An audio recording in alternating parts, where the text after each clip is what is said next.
ಹಂಗಾರೆ ಹ್ಯಾಂಗ ಬದುಕಿದ್ರೆ ಜೀವನಕ್ಕೆ ಬೆಲೆ ಸಿಗ್ತದ? ಹ್ಯಾಂಗ ಬದುಕಿದ್ರೆ ಜೀವನಕ್ಕೆ ಬೆಲೆ ಸಿಗ್ತದ? ಬೇಕಲ್ಲ. ಹ್ಯಾಂಗೆ ಬದುಕಿದ್ರೆ ಬೆಲೆ ಸಿಗಂಗಿಲ್ಲ, ಮನುಷ್ಯನಿಗೆ ಬೆಲೆ ಸಿಗ್ಲಿಕ್ಕೆ ಸಾಧ್ಯನೇ ಇಲ್ಲ.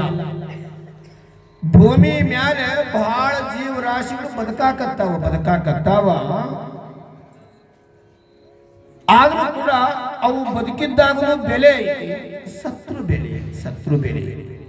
ಆದ್ರೆ ಮನುಷ್ಯ ಎಲ್ಲ ಜೀವರಾಶಿಗಳಲ್ಲಿ ಬಹಳಷ್ಟು ಬೆಲೆ ಬಾಳುವಂತ, ಜ್ಞಾನವಂತ, ಬುದ್ಧಿವಂತ ಮನುಷ್ಯ ಈ ಮನುಷ್ಯ ಜೀವ.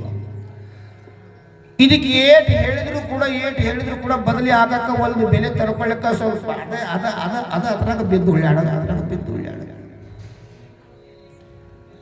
ಒಂದಿಷ್ಟು ಬದಲಾಗಬೇಕು, ಮಾತನಾಡಕ್ ಬರ್ತದೆ, ತಿಳ್ಕೊಳ್ಳುವಂತ ಬುದ್ಧಿ ಅದ, ಕೇಳುವಂತ ಕಿವಿಗಳದಾವ, ನೋಡುವಂತ ಚಲೋ ಕಣ್ಣುಗಳದಾವ, ಸೇವೆ ಮಾಡುವಂತ ಕೈಗಳನ್ನು ಕೊಟ್ಟ ಚಂದ ಬಳಸಿಕೊಳ್ಬೇಕು.